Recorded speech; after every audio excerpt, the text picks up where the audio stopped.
आज हम सीखेंगे एनसीईआरटी का थ्योरम 6.4 जो कि ट्रायंगल का है। ठीक है, बहुत ही इंपॉर्टेंट है। तो देखिए इसमें बोल क्या रहा है कि इफ इन टू ट्रायंगल, मतलब दो ट्रायंगल है, यहाँ पे दो ट्रायंगल हम ड्रॉ कर देते हैं। एक ये ट्रायंगल ड्रॉ कर दिए और एक ये ट्रायंगल ड्रॉ कर दिए। ठीक है, ए इसको मान लेते हैं डी, इसको मान लेते हैं ई और इसको मान लेते हैं एफ। इसको मान लेते हैं ए, इसको मान लेते हैं बी और इसको मान लेते हैं सी। अब क्या बोल रहा है, side of one triangle are proportional to the side of other triangle.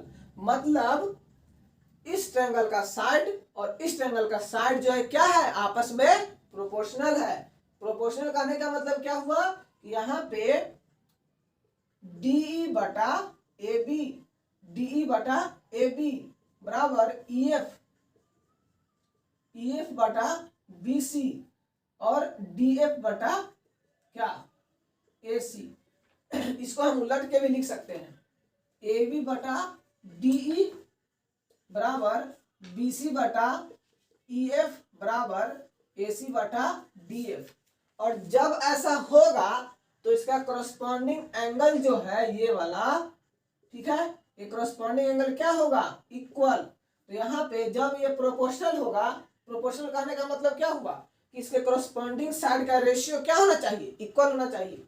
मतलब डी बटा ए बी, डी बटा ए बी ई एफ बटा बी सी और डी एफ बटा ए सी, सारा का रेशियो क्या होना चाहिए, इक्वल। इसका मतलब प्रोपोर्शनल का मतलब यही होता है। क्लियर है।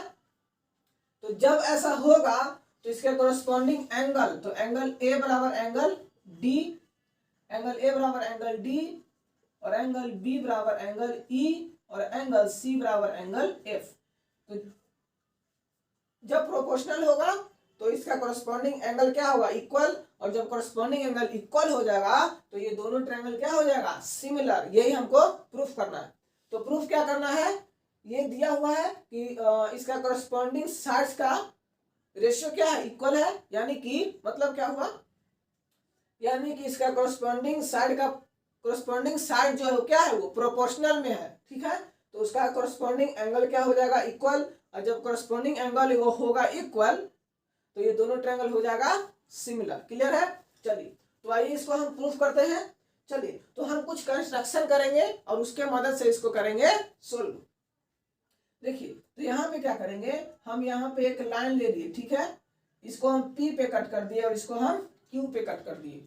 और ये इस तरह से कट किए, यहाँ पे DP जो बना वो AB के इक्वल और DQ जो बना वो AC के इक्वल। तो देखिए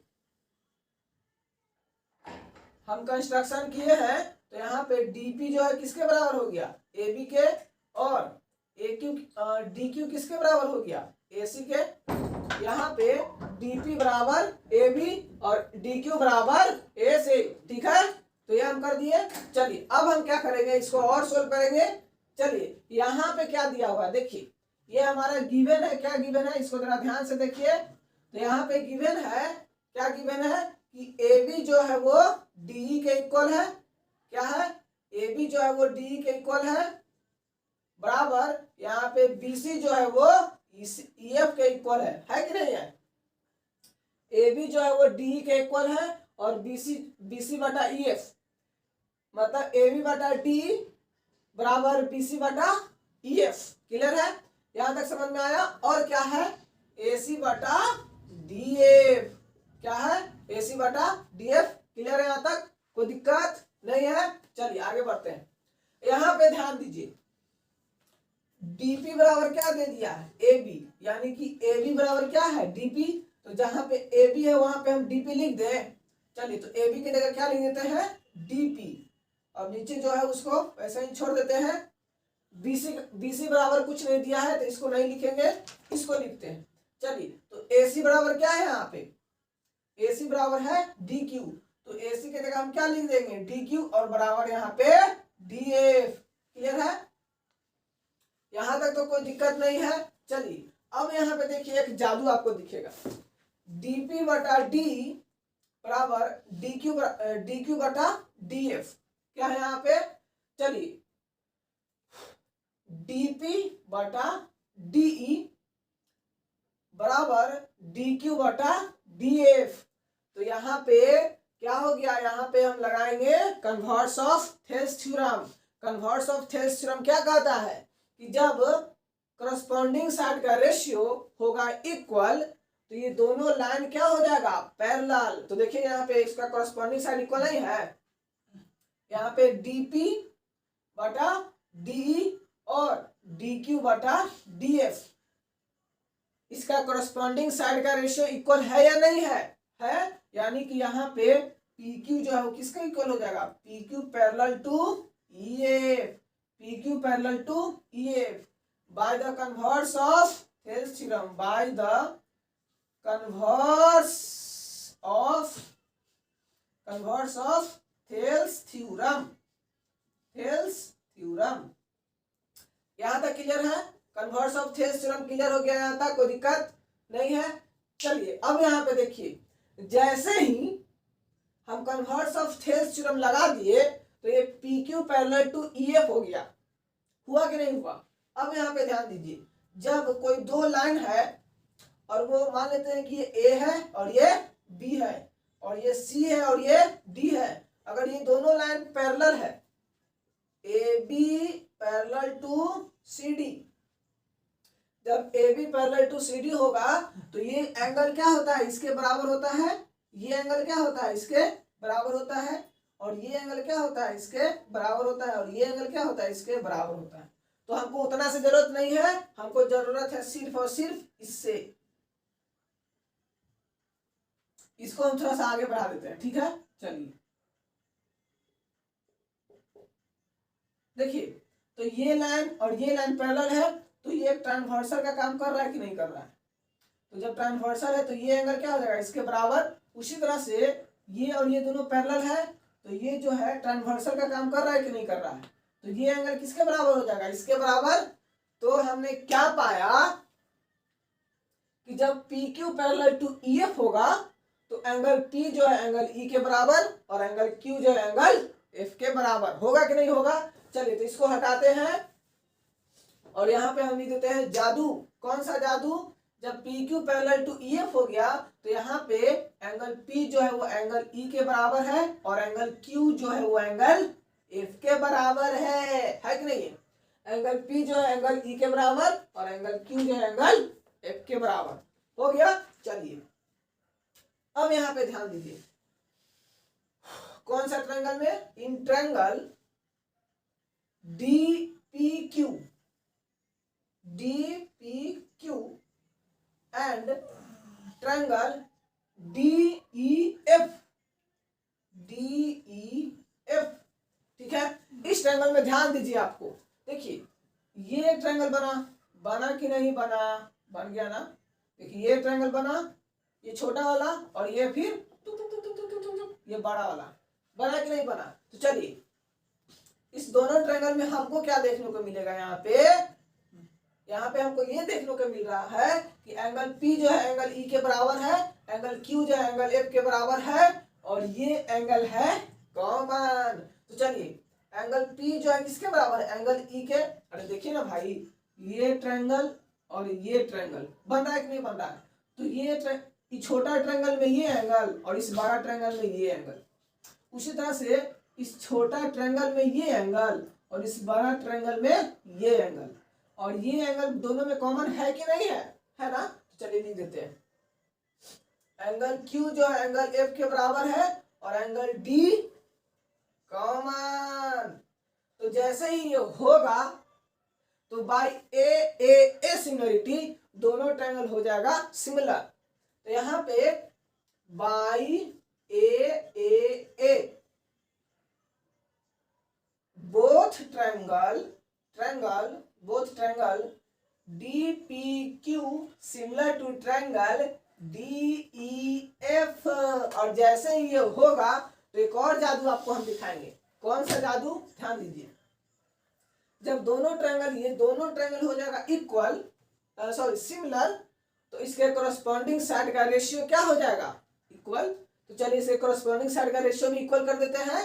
तो चलिए यहाँ पे कर देते हैं। तो ये डीपी जो है वो डी के डीपी बटा डी, यहाँ पे लिख देते हैं डीपी बटा डी बराबर डी क्यू बटा डी एफ, डी क्यू बटा डी एफ बराबर पी क्यू बटा ई एफ, पी क्यू बटा ई एफ। हुआ कि नहीं हुआ? यहां तक क्लियर है? चलिए अब हम इसको मान लेते हैं इक्वेशन सेकेंड और इसको मान लेते हैं फर्स्ट। और इक्वेशन फर्स्ट और सेकेंड में आपको हम एक और जादू दिखाएंगे। कौन सा जादू? देखिए यहां पे ध्यान दीजिए, देखिए यहाँ पे ए बी बटा डी है कि नहीं है, और बी सी बटा ई एफ है कि नहीं है, और ए सी बटा डी एफ है कि नहीं है।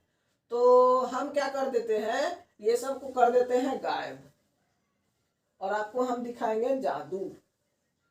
बस जादू ध्यान से देखिएगा, समझ में पूरा आ जाएगा। चलिए यहाँ पे ध्यान दीजिए, यहाँ पे ए बी बराबर क्या है? डीपी। तो हम यहाँ पे लिख दे फ्रॉम फर्स्ट डीपी बटा डी बराबर ए सी बराबर क्या लिख दे? डी क्यू लिख दे। तो डी हम इसको इधर भी लिख सकते हैं।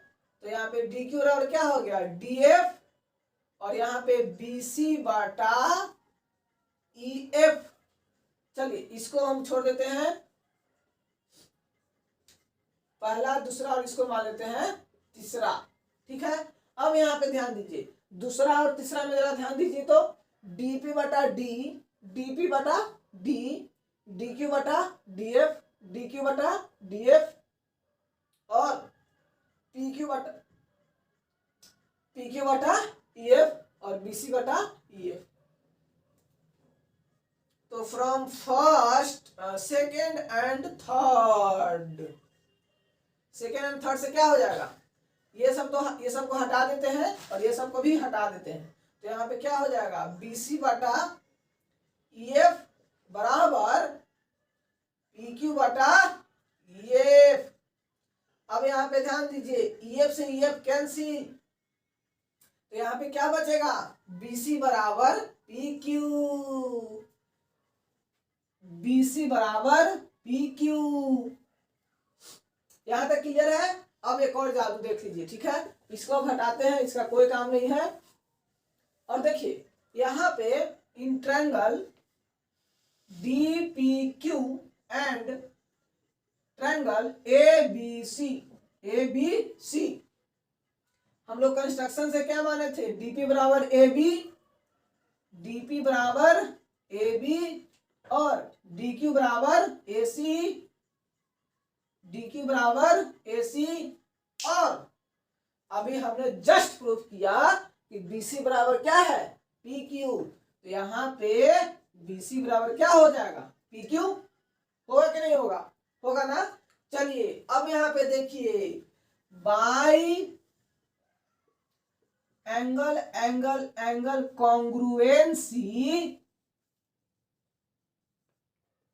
Triangle DPQ congruent to triangle ABC। जब करस्पॉन्डिंग साइड होता है इक्वल, तो दोनों ट्रायंगल क्या हो जाता है? कॉन्ग्रुएंट। और जब दोनों ट्रायंगल हो जाएगा कॉन्ग्रुएंट, तो एक और जादू देखने को मिलेगा। वो जादू हम आपको दिखाते हैं। इसको मान लेते हैं 4 और इसको मान लेते हैं 5। चलिए यहाँ पे देखिए, triangle DPQ similar to triangle DEF from 4th and 5th। अभी हमने क्या पाया कि angle DPQ similar to triangle ABC और triangle DPQ similar to triangle DEF। और यहां ध्यान दीजिए, DPQ congruent to triangle ABC और DPQ similar to triangle DEF।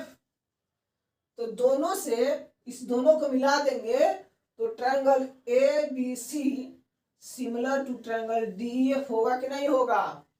तो अब इस सबका कहानी हो गया खत्म। ठीक है, अब हम इसको यहाँ पे लिखते हैं। देखिए यहाँ पे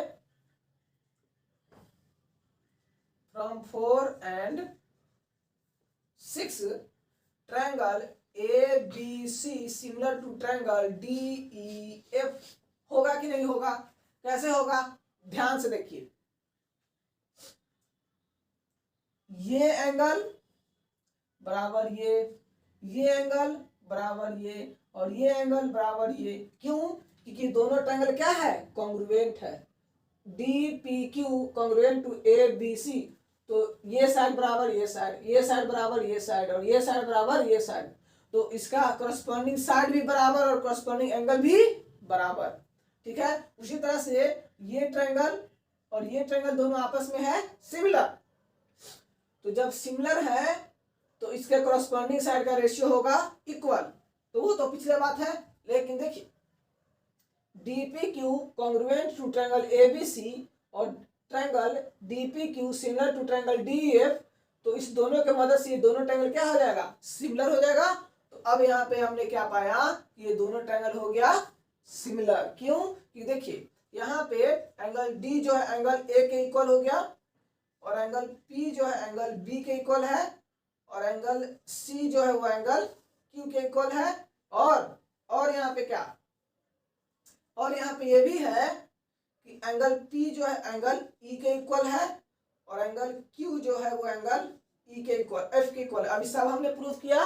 तो चलिए एंगल D जो है एंगल E के इक्वल है, और एंगल इसको ध्यान दीजिए और इसको ध्यान दीजिए।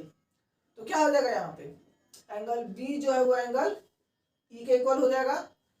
इस दोनों के मदद से, इसके मदद से और इसके मदद से एंगल B किसके इक्वल हो जाएगा, एंगल E के, और एंगल इसके मदद से और इसके मदद से यहाँ पे क्या हो जाएगा, एंगल Q जो हो जाएगा एंगल F। देखिए एंगल D बराबर एंगल A, एंगल B बराबर एंगल B बराबर एंगल E, और एंगल C बराबर एंगल F। तो हमने क्या कहा था कि करस्पॉन्डिंग साइड का रेशियो जब इक्वल होगा तो इसका करस्पॉन्डिंग एंगल भी क्या हो जाएगा, इक्वल। तो जैसे ही करस्पॉन्डिंग एंगल इक्वल होगा तो यहाँ पे दोनों ट्रायंगल हो जाएगा सिमिलर। क्लियर है। तो इस तरह से क्या करेंगे, हम प्रूफ करेंगे, और ये दोनों ट्रायंगल हमारा क्या हो गया, similar. Triangle DEF similar to triangle ABC। Clear है। तो यही हमको प्रूफ करना था कि इसका करस्पॉन्डिंग एंगल जो होगा वो इक्वल होगा। हमने प्रूफ कर दिया। क्लियर है। तो आई होप आपको सब कुछ समझ में आ गया होगा।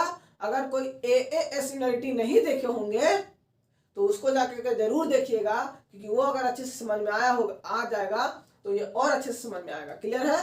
लेकिन हमने हर चीज क्लियर किया है, तो आई होप एकदम सब कुछ क्लियर होगा। मिलते हैं फिर नेक्स्ट वीडियो में। Thank you so much.